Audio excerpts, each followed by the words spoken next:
Here we go. Greetings and salutations, ladies and gentlemen, and welcome once again to the Storyteller's Corner. I'm your host, Joshua T Calkins-Treworgy, also known as Barnum Sidious. Is it a waste? It's a question I've been posing myself for the last few days, actually about the last week. Particularly prevalent, or relevant rather, since there has been an uptick apparently in the volume of channels on YouTube that have been getting demonetized, struck, banned, deleted, eliminated.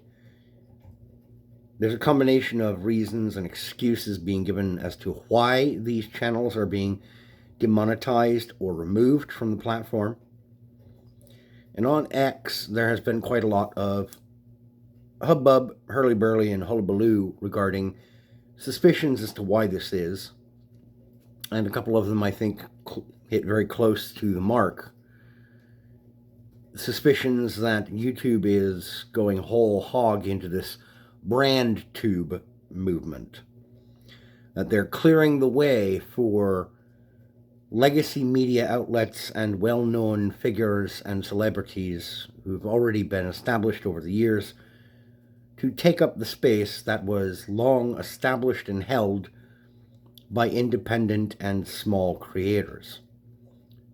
This has potentially been seen as a bit of a boon to the platforms Rumble and Kick, Odyssey, BitChute, other alternative tech platforms. But there's, for some folks like myself who've always been small-timers, there are other questions popping up regarding whether or not we are wasting our time on these endeavors. I would never say it's a waste of time or effort, but that's me, and I'm a glutton for punishment. But I have been struggling lately with the idea of continuing to do some of my fan fiction writing content, or really any of my more hobby writing endeavors, things that are not being constructed or created by my own hand for entertainment purposes that are not commercial, that I don't intend to try and produce as a finished commercially available project. It becomes especially difficult when considering just how much displeasure there is for many of the intellectual properties and franchises I grew up with as a fan and as an adherent and a purveyor of, especially things like Star Wars, Star Trek, Transformers, Doctor Who, many of the old cartoons that I grew up loving. I'm a 44-year-old man, so hit right in that 80s and 90s era. So many of those properties have been handed over to people who just seem to absolutely despise the source material or the messaging and the tones and themes of those original materials. They're toyed with and utilized for nostalgia bait to then turn around and subvert those old messages. And we end up coming to hate what they have become. Of particular note, I think of a channel who I much enjoy, Real Life Fake Wizard, who has made it plainly known that he believes we should let all of these intellectual properties and fandoms and franchises just die. But I enjoy telling stories sometimes set within these universes, set within these franchises and frameworks. So I'm having a difficult time just letting go. For anyone who partakes of the practice of constructing fan fiction, yeah, it's going to be a little difficult to wrestle or grapple with the idea of just letting go. Now, this is not to say that I don't have the capacity or the chops to create my own original content. I've been doing so for literally a couple of decades now. Published my first commercial work, Damnation of the Realm, Freedom of the Fire Volume 1, back in 2007, as well as my first horror novel, Motor City Shambler, back in 2007, which was incidentally when I started my YouTube channel. Been around for 19 years, almost 2 decades. So it's not like I have not written plenty of original content. Established my Temerian Tales fantasy series, my Roads Through my Amelia City stories, horror short story series, the Kathy Potts novels, another fantasy series. I've done plenty of work that is completely my own. But I do enjoy writing and constructing fan fiction as an exercise to limber up the creative muscles, and just because sometimes it's just fun. And I want to see if that kind of material can be appreciated. And I take joy in trying to pay homage through, not pastiche, because pastiche is officially licensed or recognized and authorized by the original content creators or the current holders of the property. That's pastiche. Fan fiction, it's unpaid. There is no compensation for it. And I understand the disappointment or dissatisfaction with so many of our beloved old properties. He-Man comes to mind too, what Kevin Smith did to that, and She-Ra on Netflix. Clownfish could tell you all about that.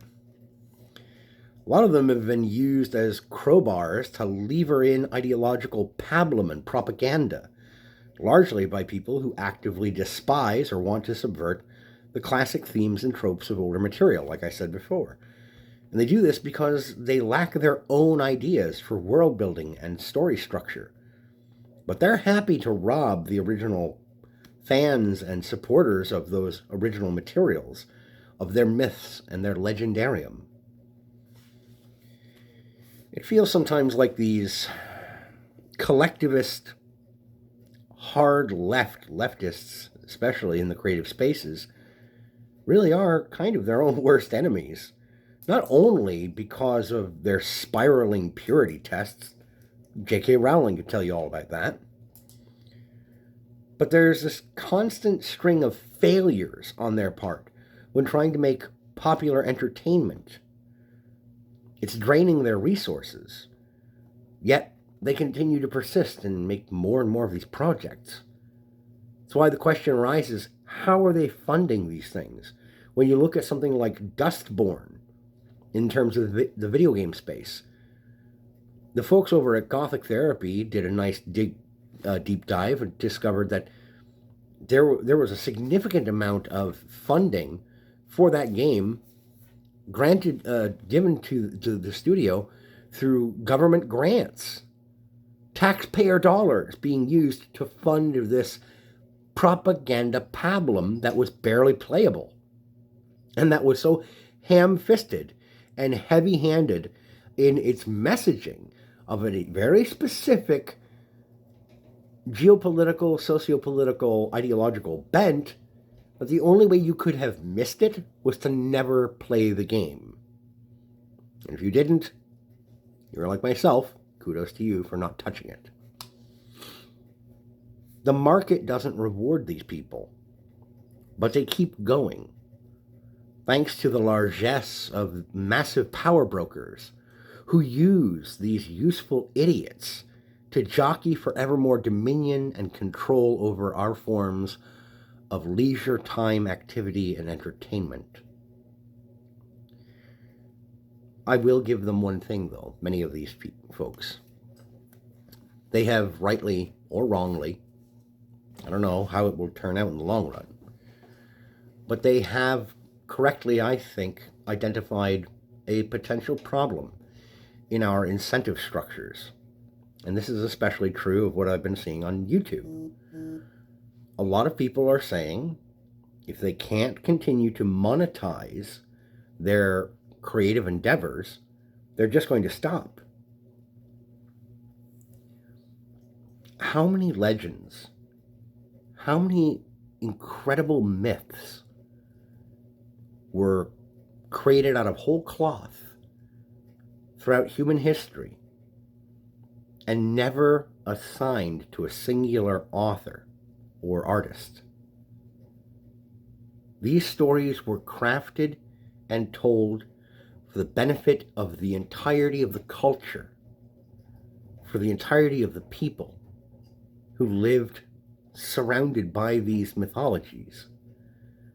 Many of them, yes, were created in order to try to explain away natural phenomenon for which there was no clear scientific understanding at the time. I will grant you that.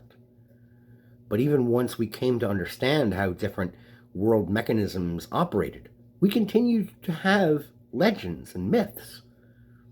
And they were largely not given a singular owner or holder of the rights to tell that story or those stories, or to create derivative tales and legends and mythologies based off of them. Yet people continued to tell these stories, gathering around the campfire to tell urban legends, things like that. It's still a wonderful pastime. It's why I continue to love doing things like hobby writing, which is so denigrated and looked down upon, especially amongst the small press or indie press writing scene on X/Twitter. I understand. Everyone wants to get their bag. Everyone wants to make their gains, get their money, get their payout in cash and moolah. And I'm going to sound like a dipshit or too naive to remain on this planet for saying so. But why does every artistic endeavor have to have a payday attached to the end of it? Why? If you're trying to make a living at it, I understand. You're trying to earn your keep doing that. But it feels like there's no room left for those of us who want to tell stories or create pieces of art for the love of the art. Perhaps I'm floundering and speaking to something that is of the old world and that is dead and dusted and should be left behind. I don't know. For my part, I will continue to tell stories until I run out of ideas. Hopefully by the time that happens, I won't know, because I will already be dead. Anyhow, that's all for now, ladies and gentlemen. Thank you for tuning in. Thank you for listening. I ask that you take care of yourselves, and as always, keep reading.